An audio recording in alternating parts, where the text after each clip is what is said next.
गौतम बुद्ध की कहानियाँ। एक बार की बात है जब गौतम बुद्ध जी मगध राज्य के एक गांव में ठहरे हुए थे। गांव से थोड़ा बाहर एक मौची अपने परिवार के साथ रहता था। उस मौची के घर के पास एक तालाब था। एक दिन रोज की तरह सुबह मौची तालाब किनारे पानी लेने गया।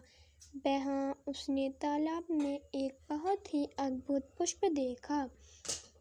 वह पुष्प देखने में बहुत ही सुंदर था और चमत्कारिक भी प्रतीत हो रहा था। मौची ने तुरंत ही अपनी पत्नी को बुलाया और वह पुष्प उसे दिखाया। मौची की पत्नी आध्यात्मिक और धर्म में आस्था रखने वाली थी। वह पुष्प को देखते ही समझ गई कि जरूर कल यहाँ से गौतम बुद्ध जी गुजरे होंगे। उन्हीं के प्रताप से यह पुष्प खिला है। पुष्प को चमत्कारिक मानकर मौची ने एक योजना बनाई।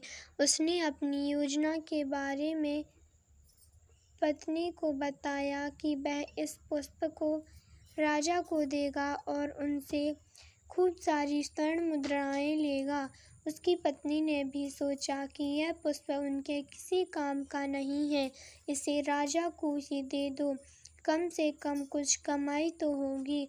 पत्नी की सहमति के बाद मौची राजमहल की ओर निकल गया। राजमहल के रास्ते में उसे एक व्यापारी मिलता है। मौची के हाथ में पुष्प देखकर वह रुक जाता है। वह मौची से पूछता है कि भाई, ये पुष्प लेकर कहाँ जा रहे हो? मौची कहता है कि मैं यह पुष्प लेकर राजा के पास जा रहा हूँ। इसे राजा को भेंट करके मैं राजा से मुँह मांगा इनाम लूँगा। व्यापारी ने मौची को प्रस्ताव दिया कि तुम ये पुष्प मुझे दे दो, बदले में मैं तुम्हें 100 स्वर्ण मुद्राएं दूंगा। मौची सोच में पड़ गया। उसने सोचा कि जब व्यापारी उस पुष्प के लिए 100 स्वर्ण मुद्राएं दे रहा है तो राजा और ज़्यादा देगा। यही सोचते हुए उसने व्यापारी को पुष्प देने से मना कर दिया। थोड़ा आगे चला ही था कि उसे रास्ते में राजा आते नजर आए जो गौतम बुद्ध के दर्शन के लिए जा रहे थे। राजा भी मौची के हाथ में वो दिव्य पुष्प देखकर अचंभित हो गए। राजा ने मौची को पुष्प के बदले 1000 स्वर्ण मुद्राएं देने के लिए कहा। यह सुनते ही मौची के मन में एक अजीब सी चेतना आई और वह राजा को पुष्प न देकर दौड़ता हुआ सीधा महात्मा बुद्ध के पास जा पहुंचा। महात्मा बुद्ध जी मौची को देखकर हैरत में पड़ गए। उन्होंने मौची से पूछा तो मौची ने उन्हें सारी बात बताई। इसके बाद मौची ने वह पुष्प महात्मा गौतम बुद्ध के चरणों में अर्पित किया और उनसे कहा कि पहले तो मेरे मन में पुष्प को देखकर लालच आ गया था, लेकिन अब मैं समझ गया हूँ कि जिसकी छाया पड़ने से ही एक पुष्प इतना दिव्य हो गया हो, अगर उसकी शरण में मैं चला जाऊँ तो मेरा जीवन भी धन्य हो जाएगा। इसके बाद वह आजीवन महात्मा गौतम बुद्ध का शिष्य बनकर रहा। कहानी से सीख। इस कहानी ने हमें सिखाया है कि हमारी ज़िंदगी में हमें बहुत सी चीज़ें अपनी तरफ आकर्षित करती हैं, लेकिन हमें उनके लालच में न फंसकर अपने ज्ञान का प्रयोग करके जीवन में सही राह को चुनना चाहिए। एक दिन गौतम बुद्ध अपने शिष्यों के साथ कुटिया में बैठे थे। सभी शिष्य आज जानना चाहते थे कि मोक्ष कैसे प्राप्त किया जा सकता है। इसलिए उन्होंने बुद्ध जी से निवेदन किया कि वो आज मोक्ष पर उपदेश दें। शिष्यों की बात मानकर बुद्ध जी ने एक कहानी सुनाना शुरू किया। यह कहानी थी एक जल्लाद और भिक्षुक की। अपने राज्य का मुख्य जल्लाद, जिसने बहुत से गुनाहगारों को दंड दिया था, अब वह रिटायर होकर राज्य से बाहर एक कुटिया बनाकर अपना जीवन व्यतीत कर रहा था।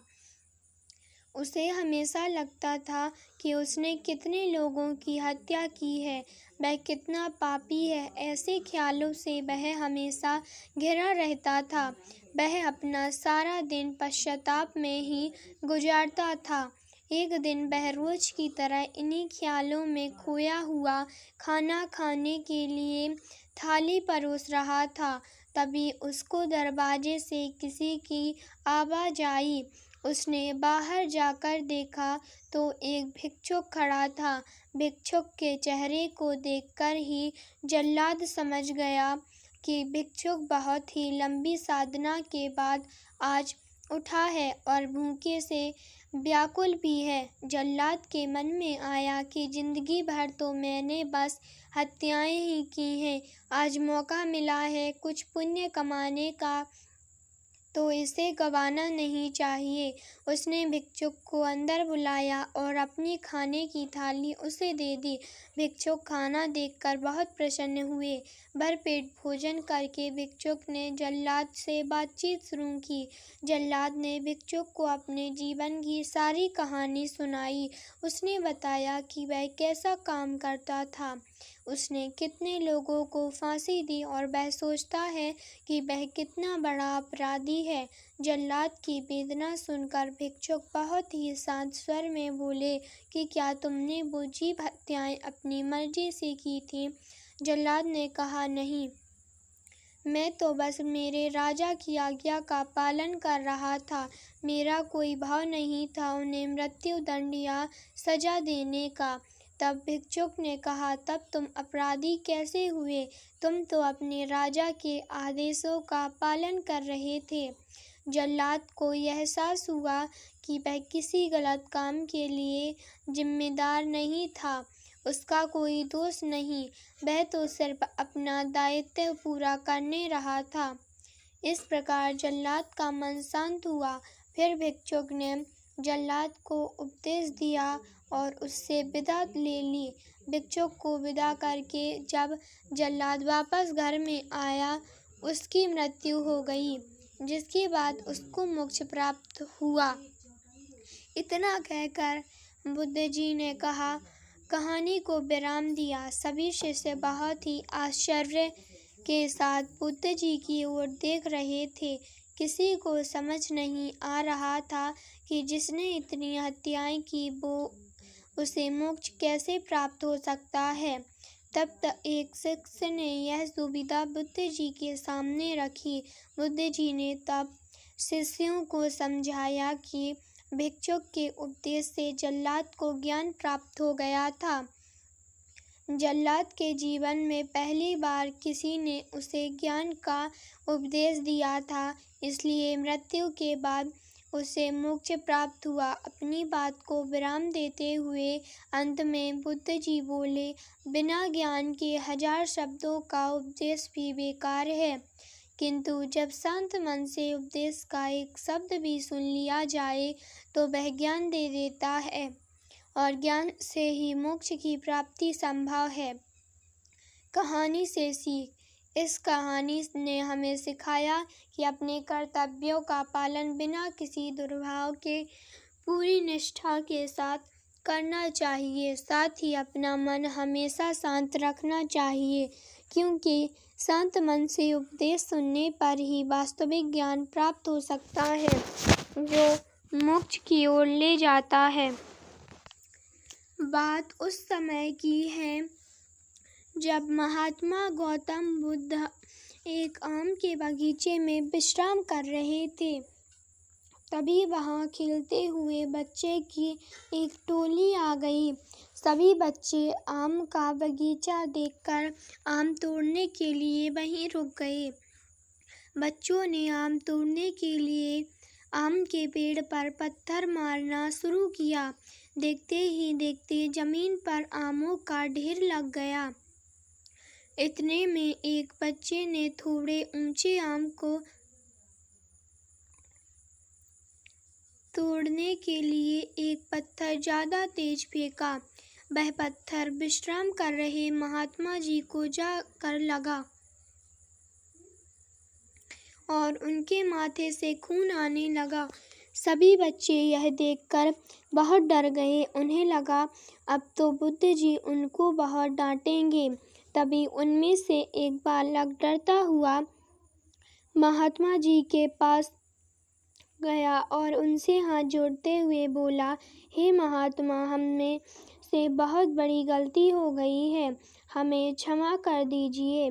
हमारी वजह से आपको यह पत्थर लग गया और आपके माथे से खून आ गया। इस बात को सुनकर महात्मा बुद्ध ने बच्चों से कहा, मुझे इस बात का दुख नहीं है कि मुझे पत्थर लगा, पर दुख इस बात का है कि पेड़ को पत्थर मारने से पेड़ तुम्हें मीठे फल देता है, लेकिन मुझे पत्थर मारने से तुम्हें डर मिला। इस तरह अपनी बात पूरी करके महात्मा जी आगे चल दिए और बच्चे भी आम बटोर कर वापस अपने अपने घर चले गए। कहानी से सीख। इस कहानी के माध्यम से महात्मा गौतम बुद्ध हमें बताना चाहते हैं कि कोई अगर हमारे साथ बुरा व्यवहार करता है तब भी हमें उसके साथ अच्छा व्यवहार ही करना चाहिए। जिस प्रकार पेड़ को पत्थर मारने पर भी वह बदले में मीठे फल ही देता है, उसी प्रकार हमें भी सभी के साथ मधुर व्यवहार रखना चाहिए।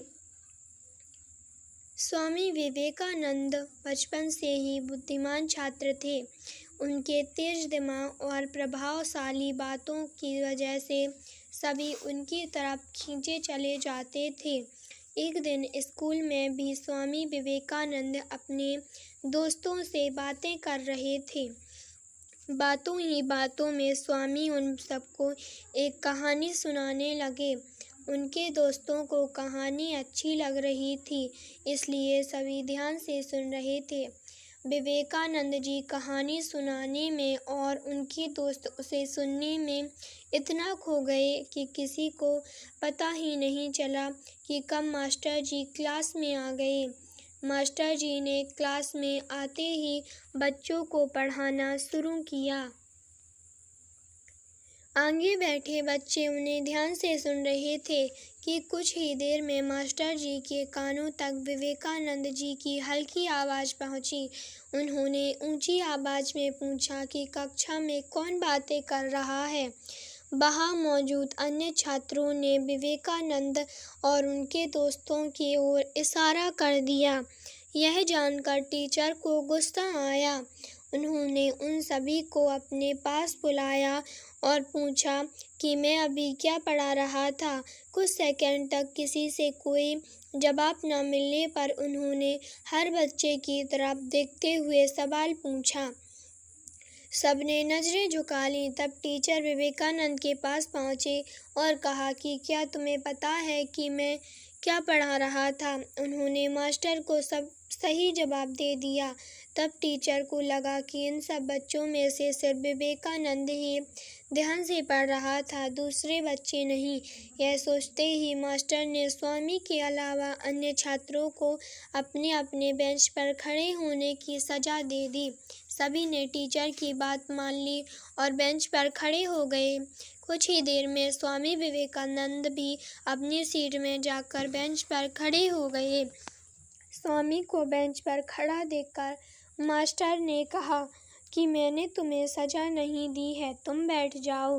नज़र झुकाते हुए विवेकानंद ने कहा, सर, मैंने ही इन छात्रों को बातों में लगा रखा था, गलती मेरी ही है। सजा न मिलने पर भी स्वामी विवेकानंद द्वारा सच बोलने पर सभी छात्र काफ़ी प्रभावित हुए। कहानी से सीख। जीवन में हमेशा सच बोलना चाहिए। तो बात उस समय की है जब स्वामी विवेकानंद अपने लोकप्रिय शिकागो धर्म सम्मेलन के भाषण के बाद अब उनकी चर्चा विश्व के हर देश में हो रही थी। सब लोग उन्हें जानने लगे थे। स्वामी जी भारत वापस आकर अपने स्वभाव अनुरूप भ्रमण कर रहे थे। इस समय वे हिमालय और इसके आसपास के क्षेत्रों में थे। एक दिन वो घूमते घूमते एक नदी के किनारे आ गए। वहाँ उन्होंने देखा कि एक नाव है, पर वह किनारा छोड़ चुकी है। तब वे नाव के वापस आने के इंतजार में वहीं किनारे पर बैठ गए। एक साधु वहाँ से गुजर रहा था। साधु ने स्वामी जी को वहाँ अकेला बैठा देखा तो वह स्वामी जी के पास गया और उनसे पूछा, तुम यहाँ क्यों बैठे हुए हो? स्वामी जी ने जवाब दिया, मैं यहाँ नाव का इंतजार कर रहा हूँ। साधु जी ने फिर पूछा, तुम्हारा नाम क्या है? स्वामी जी ने कहा, मैं विवेकानंद हूँ। साधु ने स्वामी जी का मजाक उड़ाते हुए उनसे कहा, अच्छा, तो तुम वो विख्यात विवेकानंद हो जिसको लगता है कि विदेश में जाकर भाषण दे देने से तुम बहुत बड़े महात्मा साधु बन सकते हो। स्वामी जी ने साधु को कोई जवाब नहीं दिया। फिर साधु ने बहुत ही घमंड के साथ नदी के पानी के ऊपर चलकर अपनी शक्ति का प्रदर्शन किया। कुछ दूर तक चलने के बाद साधु ने स्वामी जी से कहा, क्या तुम मेरी तरह पानी पर पैदल चलकर इस नदी को पार कर सकते हो? स्वामी जी ने बहुत ही आदर और विनम्रता के साथ साधु से कहा, इस बात में कोई शक नहीं हुआ कि आपके पास बहुत ही अद्भुत शक्ति है, लेकिन क्या आप मुझे यह बता सकते हो कि आपको यह असाधारण शक्ति प्राप्त करने में कितना समय लगा? बहुत ही अभिमान के साथ साधु ने जवाब दिया, यह बहुत ही कठिन कार्य था। मैंने 20 सालों की कठिन तपस्या और साधना के बाद यह महान शक्ति प्राप्त की है। साधु का यह बताने का अंदाज बहुत ही अहंकार भरा था। यह देखकर स्वामी जी बहुत ही शांत स्वर में बोले, आपने अपनी जिंदगी के 20 साल ऐसी विद्या को सीखने में बर्बाद कर दिए, जो काम एक नाव 5 मिनट में कर सकती है। आप ये 20 साल निर्धन बेसहारा गरीबों की सेवा में लगा सकते थे, या अपने ज्ञान और शक्ति का प्रयोग देश और देशवासियों की प्रगति में लगा सकते थे, परंतु आपने अपने 20 साल सिर्फ 5 मिनट बचाने के लिए व्यर्थ कर दिए। ये कोई बुद्धिमानी नहीं है। साधु सिर झुकाए खड़े रह गए और स्वामी जी नाव में बैठकर नदी के दूसरे किनारे चले गए। कहानी से सीख। इस प्रकार इस कहानी ने हमें बताया कि ज्ञान और शक्ति का सही प्रयोग आवश्यक है। किसी शक्ति को प्राप्त करके यदि हम उस पर घमंड करते हैं तो यह मूर्खता है। शक्ति का सही जगह पर सही इस्तेमाल करना ही वास्तविकता में बुद्धिमानी है। बात उन दिनों की है जब स्वामी विदेश यात्रा पर गए थे। वहाँ उनके आदर सत्कार के लिए कई लोग आए। उनमें से कुछ लोगों ने स्वामी से साथ हाथ मिलाना चाहा और कुछ ने अंग्रेजी में उनसे हेलो कहा। स्वामी विवेकानंद ने जवाब में हाथ जोड़ते हुए सबको नमस्कार कहा। यह देखकर कुछ लोगों ने सोचा कि स्वामी को अंग्रेजी नहीं आती, इसलिए वो जवाब में नमस्ते कह रहे हैं। ऐसा सोचकर भीड़ में से एक व्यक्ति ने स्वामी विवेकानंद से हिंदी में पूछा कि आप कैसे हैं? हिंदी में सवाल सुनकर स्वामी विवेकानंद मुस्कुराए और उसे इंग्लिश में जवाब दिया, I am fine, thank you. Swami Vivekananda का अंग्रेजी में जवाब सुनकर वहाँ मौजूद सभी लोग हैरान रह गए। लोगों के मन में हुआ कि जब इनसे अंग्रेजी में सवाल किया गया तब हिंदी में जवाब मिला और फिर हिंदी में बात करने पर इंग्लिश में जवाब मिला। आखिर ऐसा क्यों हुआ? तभी एक व्यक्ति ने स्वामी विवेकानंद से यह सवाल पूछ ही लिया। इसका जवाब देते हुए स्वामी विवेकानंद ने बड़ी ही विनम्रता से कहा कि जब आप लोगों ने अंग्रेजी में बात करके अपनी भाषा को आदर दिया, तब मैंने अपनी भाषा को माँ मानकर उनका सम्मान करते हुए हिंदी में जवाब दिया। स्वामी विवेकानंद की इस बात को सुनकर वहाँ मौजूद सारे विदेशी हैरान रह गए और तभी से हिंदी भाषा को पूरे विश्व में सम्मान मिलने लगा। इस किस्से से स्वामी विवेकानंद का अपनी भाषा और संस्कृति के प्रति प्यार और आदर झलकता है। कहानी की सीख: हमेशा अपनी राष्ट्रीय भाषा को सम्मान देना और उस पर गर्व महसूस करना चाहिए। साथ ही अन्य भाषाओं का भी इतना ज्ञान होना चाहिए कि हम सामने वाले की बात को समझ सकें।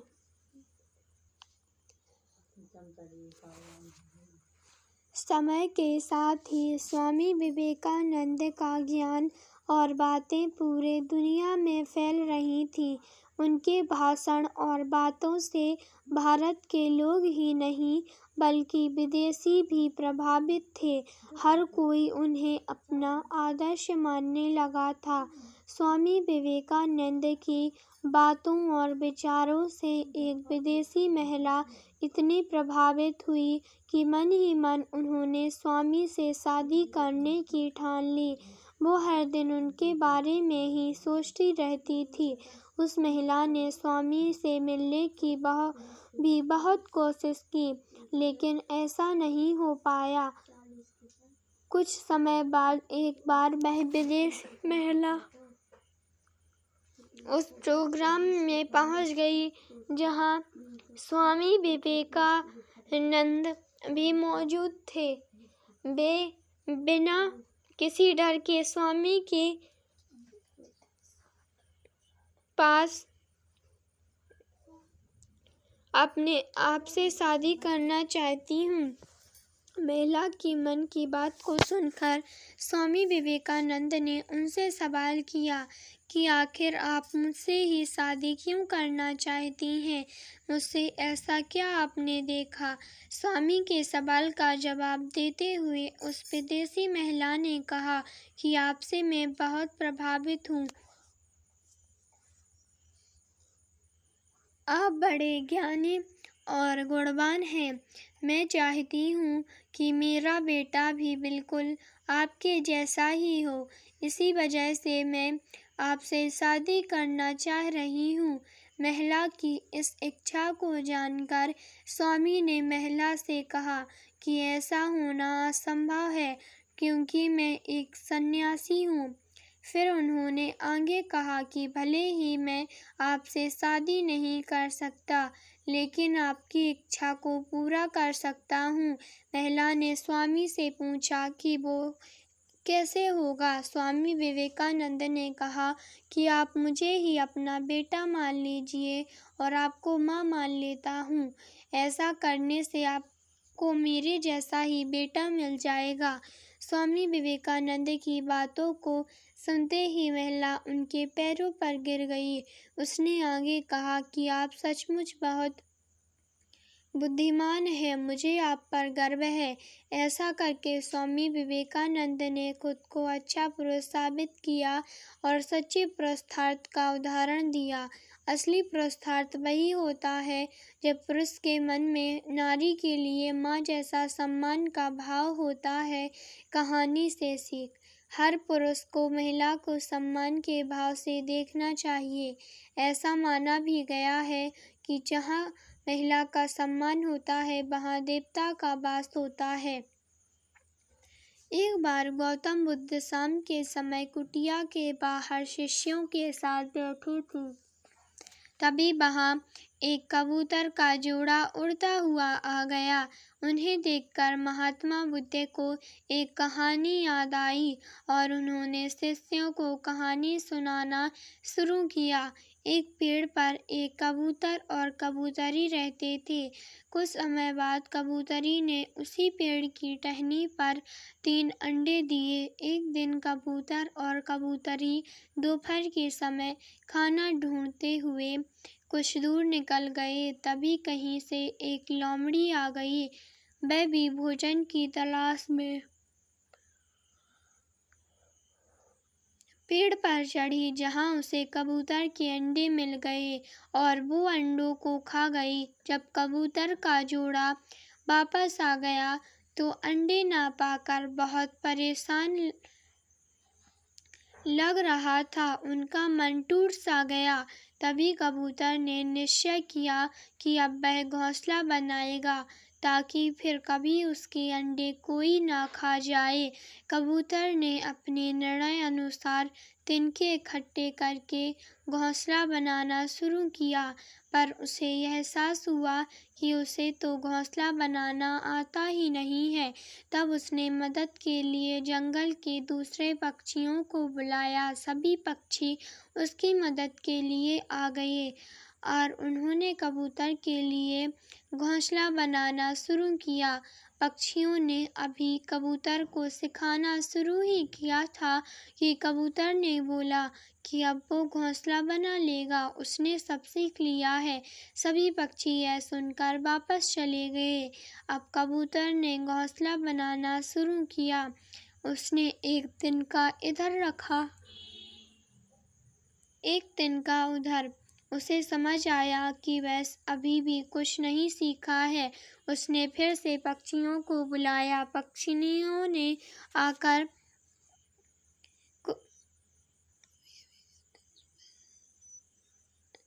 और फिर घोंसला बनाना शुरू किया। अभी आधा घोंसला बना ही था कि कबूतर जोर से चिल्लाया, तुम सब छोड़ दो, अब मैं समझ गया हूँ यह कैसे बनेगा। इस पर पक्षियों को बहुत गुस्सा आए। सारे पक्षी तिनके वहीं छोड़कर चले गए। कबूतर ने फिर कोशिश की, पर उससे घोंसला नहीं बना। कबूतर ने तीसरी बार पक्षियों को बुलाया, लेकिन इस बार एक भी पक्षी मदद के लिए नहीं आया और आज तक कबूतर को घोंसला बनाना नहीं आया। कहानी से सीख। गौतम बुद्ध जी की इस कहानी ने बताया कि हमें जो काम नहीं आता वो उसे किसी की मदद से पूरी तरह सीख लेना चाहिए। जो काम नहीं आता हो उसे जबरदस्ती करने का दिखावा नहीं करना चाहिए, क्योंकि मदद करने वाला व्यक्ति 1 या 2 बार तो आपकी मदद करेगा, लेकिन हर बार नहीं। इसलिए किसी की मदद का सम्मान करते हुए वह काम पूरी निष्ठा के साथ सीखना चाहिए।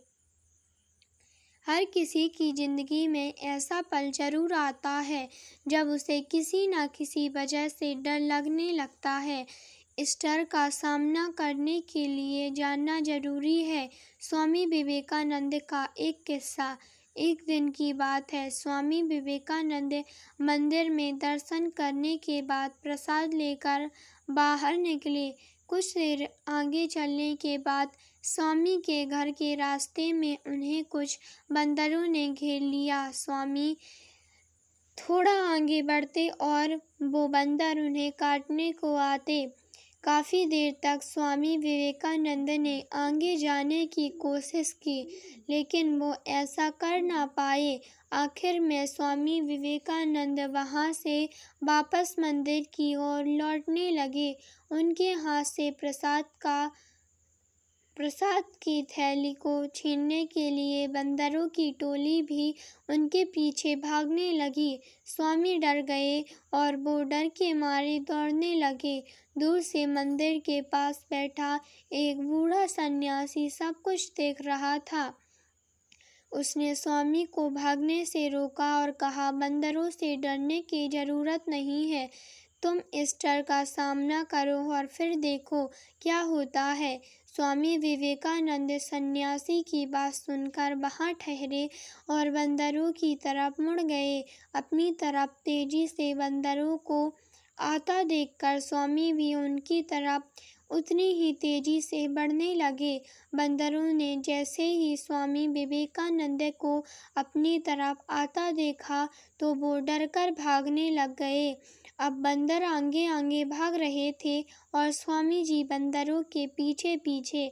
कुछ ही देर में सभी बंदर उनके रास्ते से हट गए। इस तरह स्वामी विवेकानंद ने अपने डर पर जीत हासिल की। फिर वो लौटकर उसी सन्यासी के पास गए और उनको इतनी बड़ी बात सीखने के लिए धन्यवाद कहा। कहानी से सीख, कोई भी चीज़ डर का कारण तब तक बनी रहती है जब तक हम उससे डरते हैं। इसी वजह से डर से डरने की जगह उसका सामना करना चाहिए। ऐसा करने से डर भाग जाता है। यह उन दिनों की बात है जब स्वामी विवेकानंद अमेरिका में थे। एक दिन वो सैर के लिए निकले और घूमते घूमते एक पुल के पास पहुँचे। तभी उनकी नज़र पुल पर खड़े बच्चों पर गई। सभी बच्चे बंदूक से पुल के नीचे बहती बड़ी सी नदी में तैर रहे अंडों के छिलकों पर निशाना लगाने की लगातार कोशिश कर रहे थे। कई कोशिश के बाद भी वो एक बार भी अंडे के छिलके पर सही निशाना नहीं लगा पाए। यह देखकर स्वामी विवेकानंद बड़े हैरान हुए।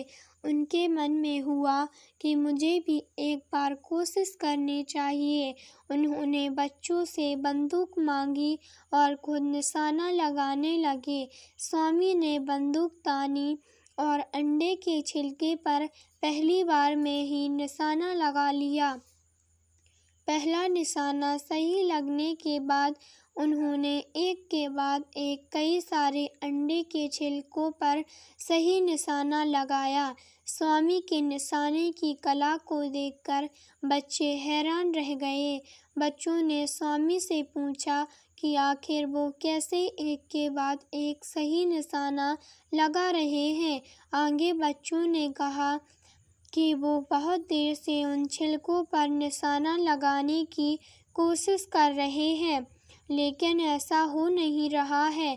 हमें भी बताइए, सही तरीके से निशाना लगाने के लिए क्या करना चाहिए? स्वामी विवेकानंद ने बच्चों को जवाब देते हुए कहा कि इस दुनिया में ऐसा कोई काम नहीं है जो किया नहीं जा सकता। दुनिया में कोई भी काम असंभव नहीं है। बस अपना सारा ध्यान उस काम की तरफ लगाओ जिसे तुम्हें करना है या जिसे तुम कर रहे हो। उन्होंने आगे बताया कि अगर निशाना लगाते वक्त तुम्हारा सारा ध्यान अंडे के छिलके पर होता तो तुम निशाना ठीक तरीके से लगा पाते। कहानी से सीख, लक्ष्य को पूरा करने की चाहत रखने वाले को हमेशा पूरा ध्यान उस लक्ष्य पर ही रखना चाहिए।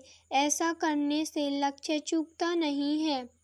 स्वामी विवेकानंद जी का आदर्शों से भरा जीवन हम सभी को प्रेरणा देता है।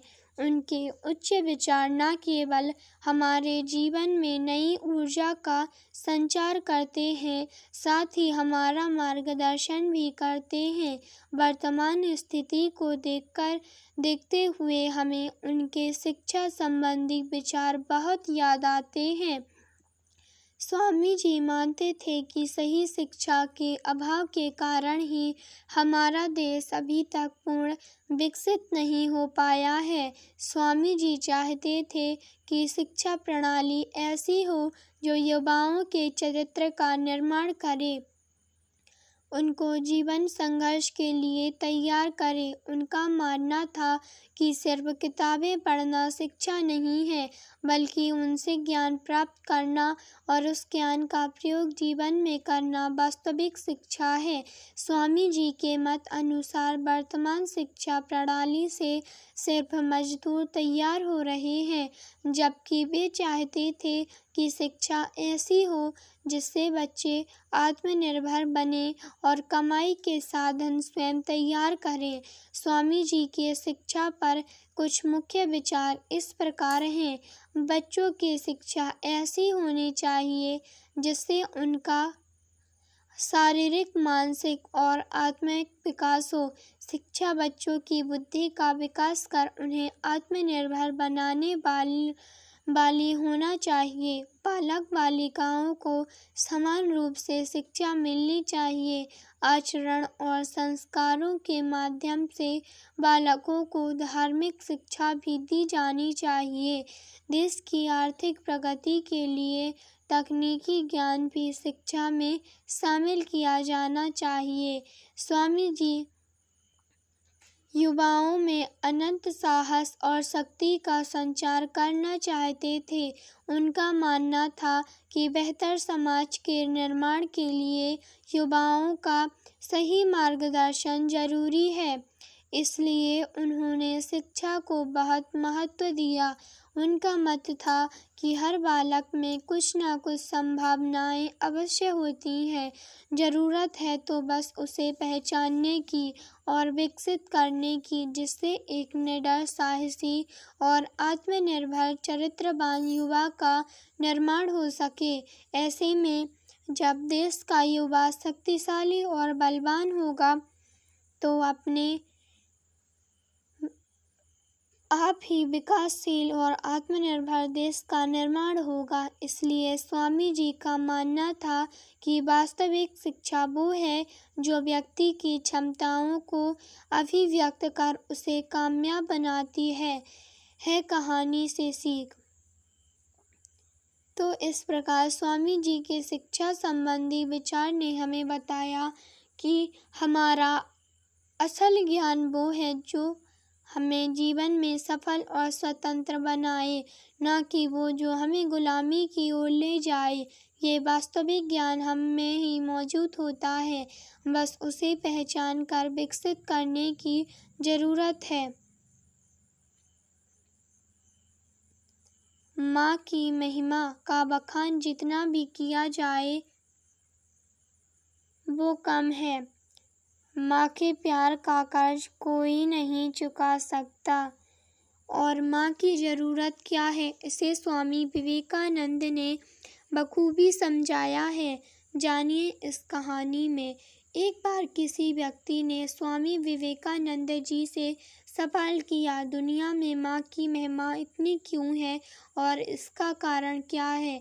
इस सवाल को सुनने के बाद स्वामी जी के चेहरे पर मुस्कान फैल गई। इस सवाल का जवाब देने के लिए उन्होंने उस व्यक्ति के सामने एक शर्त रखी।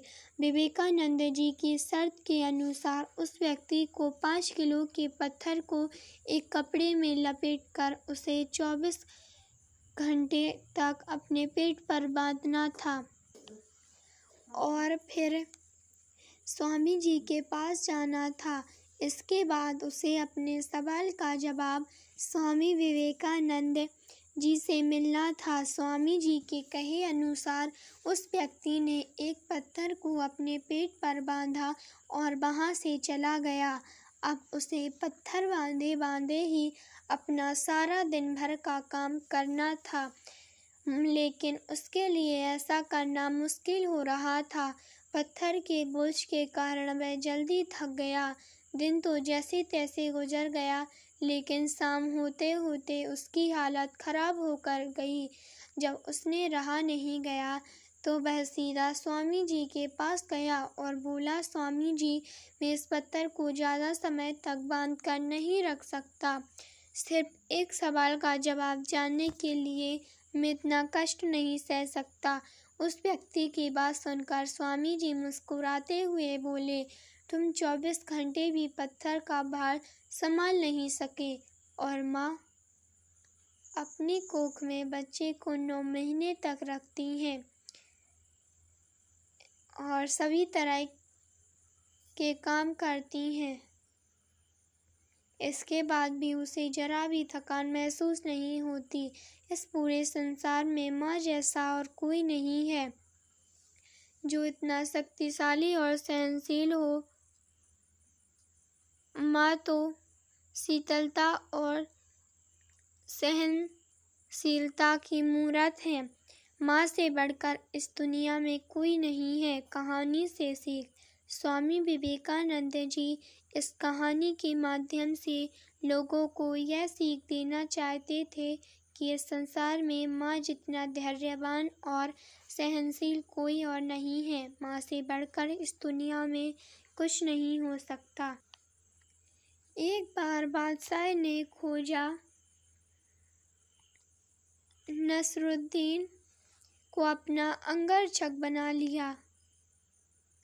उसने हिदायत दी कि जब भी मैं यहाँ रहूं तुम हरदम मेरे साथ रहा करो।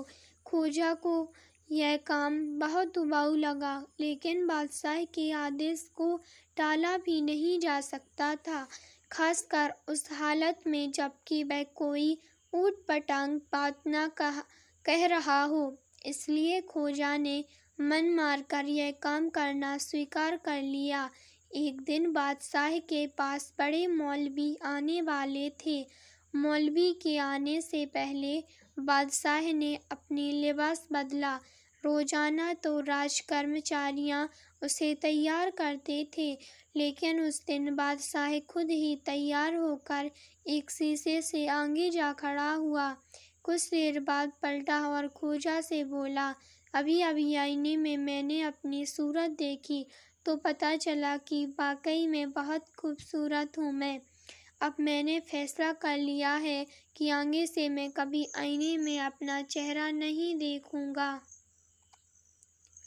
ख्वाजा ने तुरंत उत्तर दिया, जहाँपनाह, आप अपनी सूरत एक बार देखकर ही उससे घृणा करने लगे हैं, लेकिन मुझे रोजाना हजारों बार आपकी सूरत देखनी पड़ती है। आप सोच भी नहीं सकते कि मेरा हाल क्या होता है। इससे पहले कि बादशाह ख्वाजा की बात ठीक से समझता और उस पर गुस्सा होता, खबर मिली कि मौलवी साहब महल में पधार चुके हैं। ख्वाजा मन ही मन मौलवी को नापसंद करता था। उसने कई लोगों के मुँह से यह सुना था कि मौलवी खुदा के खौफ के नाम पर लोगों को डराकर उनसे अपनी सेवा टहल करवाता है, किसी से भी कोई चीज़ ले लेता है और उसकी कीमत नहीं चुकाता, गरीबों को अपने से दूर रखता है और अमीरों की खैर खबर लेने के लिए उनकी हवेलियों के चक्कर लगाता रहता है। फिर भी ख्वाजा को बादशाह के साथ उसकी अगवानी के लिए बाहर आना पड़ा और आदर सहित उसका स्वागत सत्कार करना पड़ा। मौलवी ने अपनी आदत के अनुसार बादशाह को ढेरों आशीर्वाद दिए और लगे हाथों ख्वाजा पर भी उपकार करने की नीयत से ख्वाजा से पूछा, मरने के बाद तुम बहिश्त में जाना चाहते हो या दोजख में? जवाब देने से पहले ख्वाजा ने उल्टा सवाल पूछ लिया, मौलवी साहब, पहले आप फरमाइए, आप कहाँ जाना चाहते हैं? थोड़ा देर चुप रहने के बाद मौलवी ने जवाब दिया, मैं जिंदगी भर दूसरों की भलाई करता रहा हूँ और ईमानदारी से खुदा के बताए रास्ते पर चलता रहा हूँ, इसलिए मैं ज़रूर बहिश्त में जाऊँगा। यह सुनते ही ख्वाजा फौरन बोल पड़ा, तब मैं दोजख में जाना चाहता हूँ, जहाँ आप रहें वहाँ मैं हरगिज़ नहीं रहना चाहता। सबसे ज़्यादा सुरीली आवाज़ किसकी? ख्वाजा का एक मित्र बेहद संगीत प्रेमी था। कहीं भी संगीत का कोई कार्यक्रम हो, वह उसे सुनने के लिए जरूर जाता था, भले ही ऐसा करते हुए उसके सैकड़ों काम क्यों ना रुक जाएं। यही नहीं, उसे संगीत सुनने से भी ज़्यादा खुद गाने बजाने का भी शौक था। अक्सर वह घंटों की ही नहीं, कई दिनों तक संगीत का अभ्यास किया करता था। ख्वाजा अपने इस दोस्त को उसके असली नाम से नहीं, बल्कि उसके संगीत प्रेम के चलते दिए गए नाम से याद रखता था। ख्वाजा ने उसे सुरीला नाम दे रखा था।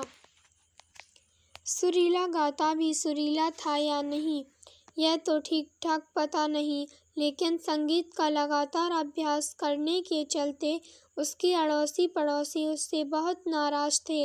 वे लोग अक्सर काजी के पास जाकर उसकी यह शिकायत कर चुके थे कि हमारी पड़ोसी को सख्त से सख्त सजा दी जाए, क्योंकि ये जनाब अक्सर अपनी बेसुरी तान छेड़े रखते हैं। इनकी तान घंटों तक पूरी ही नहीं होती। नतीजा यह होता है कि हमें अपनी रातें जागकर काटनी पड़ती हैं। वह तो गनीमत समझिए कि मुल्क के बादशाह को भी यह गलतफहमी थी कि वह अच्छा गवैया है, इसलिए उसने अपने सभी काजियों को यह हिदायत दे रखी थी कि यदि कभी किसी गवैये के खिलाफ कोई अड़ोसी पड़ोसी बेसुरी तान छेड़ने की शिकायत लेकर आए तो उस पर ध्यान न दिया जाए। बादशाह का मानना था कि अक्सर लोग संगीत के बारे में कुछ नहीं जानते, इसलिए वे अच्छे संगीत को भी बेसुरा ठहराते हैं। नतीजा यह था कि सुरीला अपने सभी पड़ोसियों की शिकायतों से बेखबर अपनी ही धुन में गाने बजाने में व्यस्त था।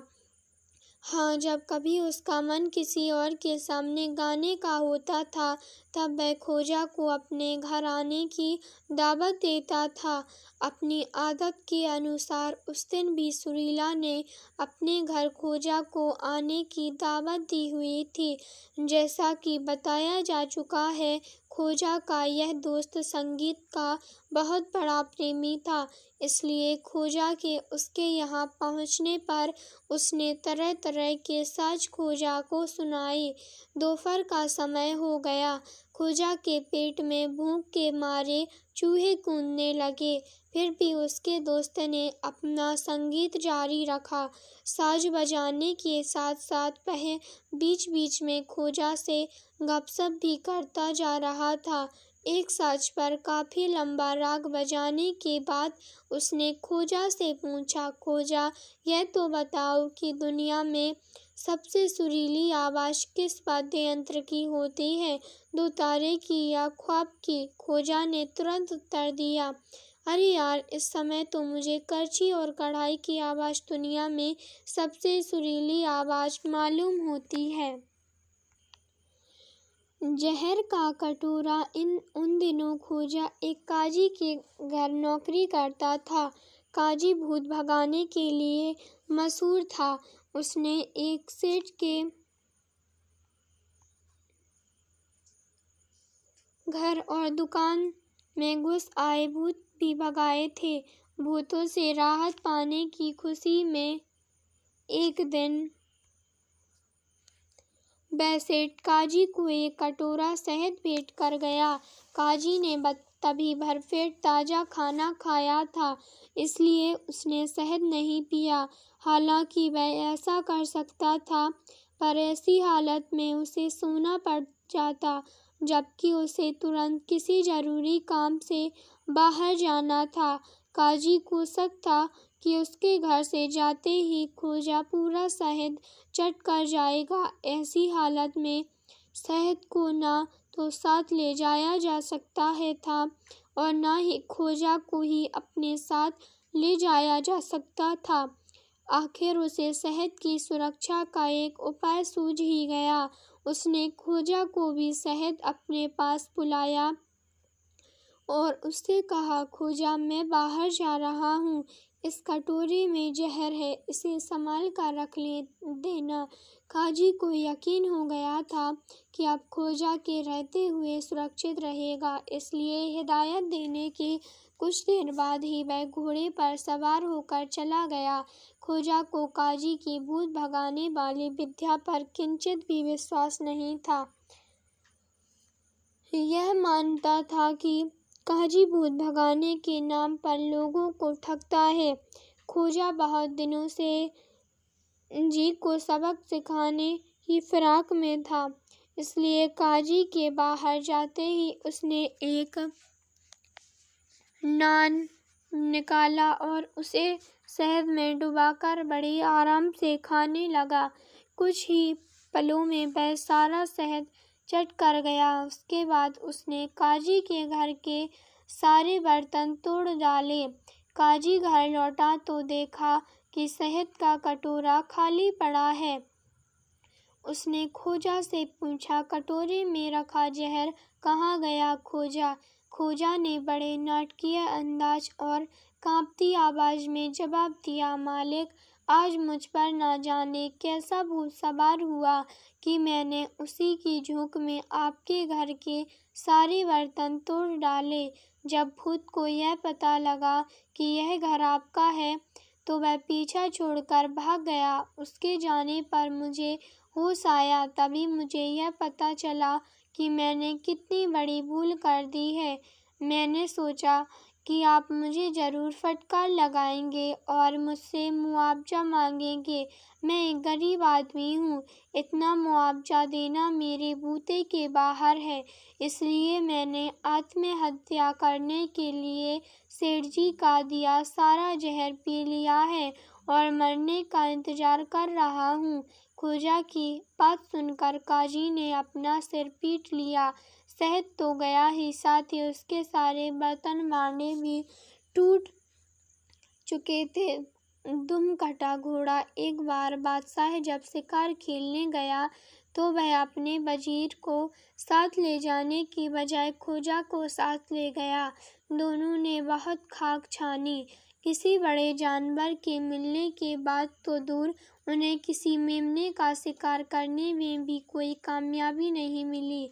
इससे बादशाह को बहुत झेप महसूस हुई। वह बहुत मायूस हुआ। शिकार की तलाश में जंगल में भटकते भटकते दोनों राजधानी से बहुत दूर निकल आए थे।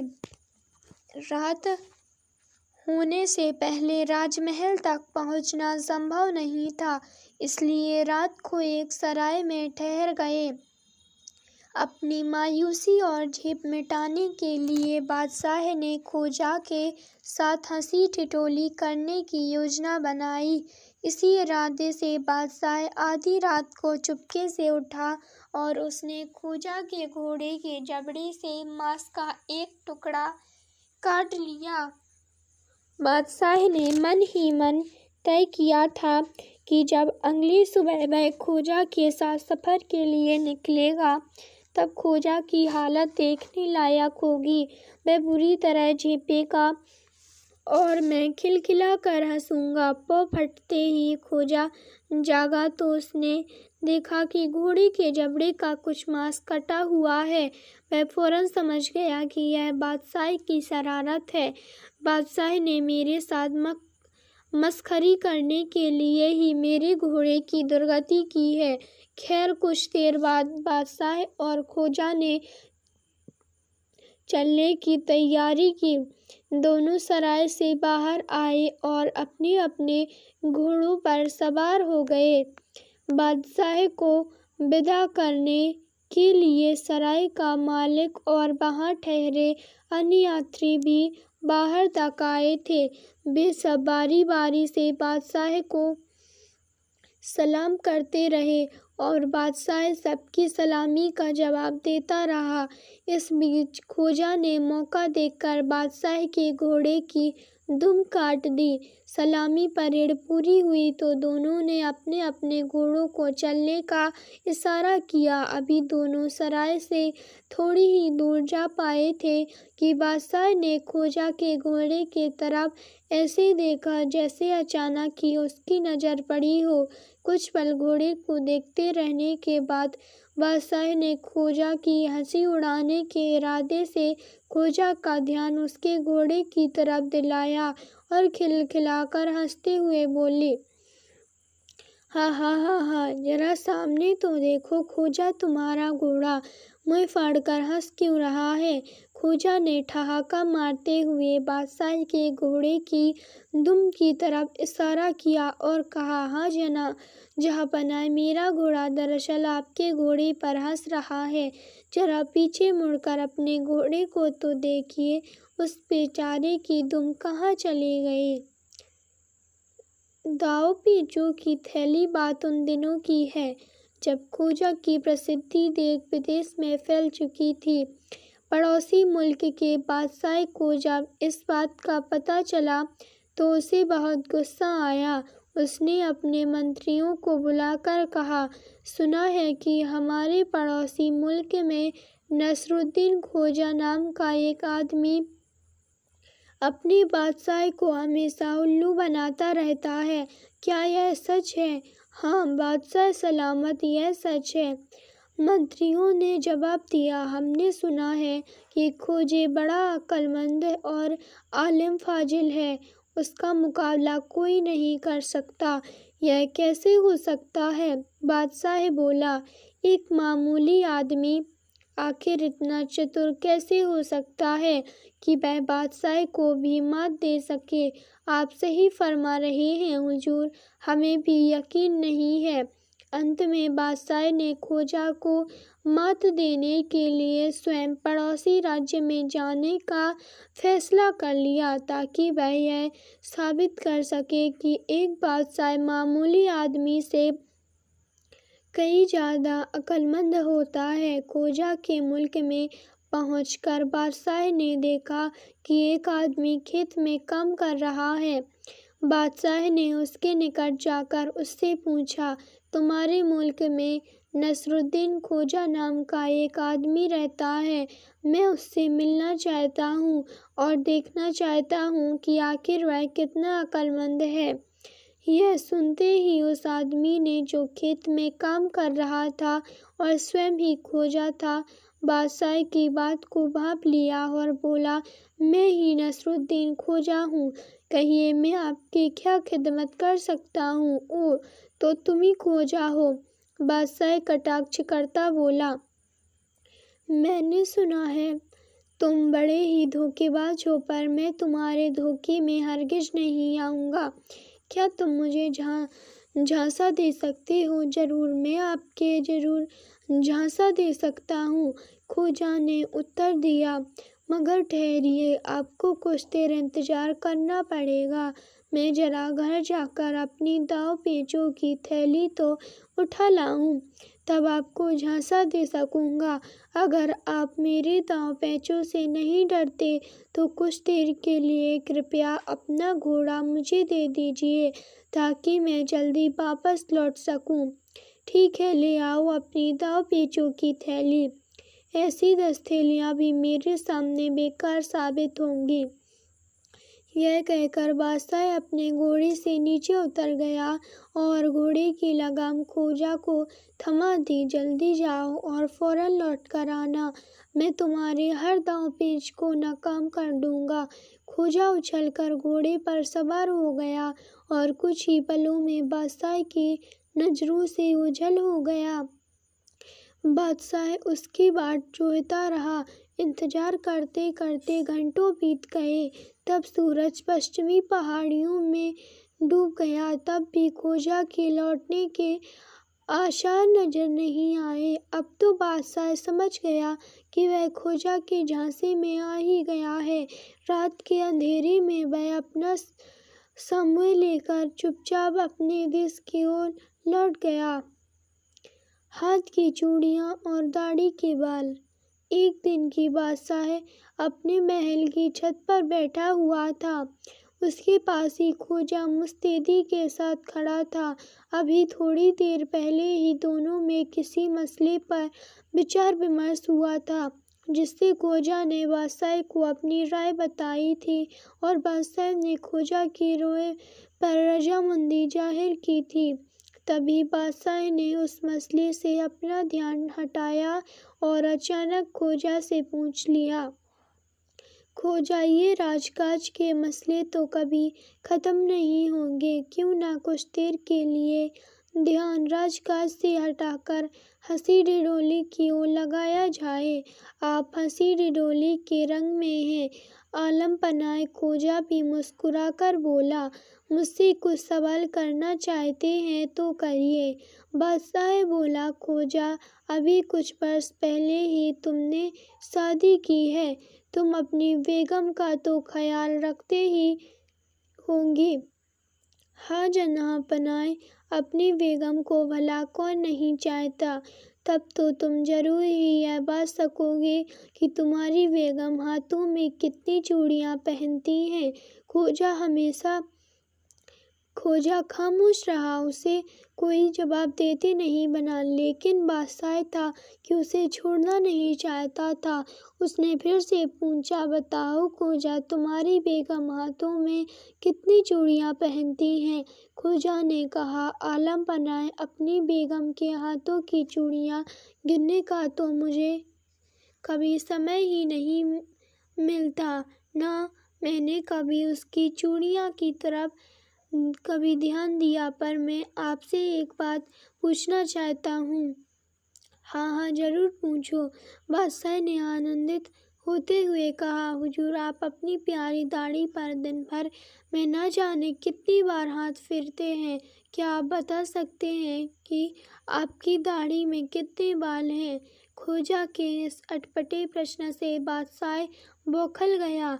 कुछ पल रुककर उसने कहा, खोजा, इस सवाल का जवाब देना तो बहुत मुश्किल है, लेकिन मेरा सवाल आसान है। तुमने जरूर अपनी बेगम की चूड़ियां गिनी होंगी। खोजा ने उत्तर दिया, आलम पनाह, स्त्री के हाथ की चूड़ियां गिनना भी असंभव ही है। कारण यह है कि स्त्रियां अपनी इच्छानुसार चूड़ियां की संख्या घटाया बढ़ाया करती हैं, किंतु जिस दरवाजे की सीढ़ियों से आप रोजाना आया जाया करते हैं, क्या उनकी संख्या ठीक ठीक बता सकते हैं? बादशाह बोला, खोजा, मुझे बस सीढ़ियां गिनने का कभी मौका नहीं मिला। इस पर खोजा ने कहा, जब सीढ़ियां जैसी ठोस और निश्चित रहने वाली चीजों की गिनती नहीं की, तो फिर चूड़ियां कैसे गिनी जा सकती हैं?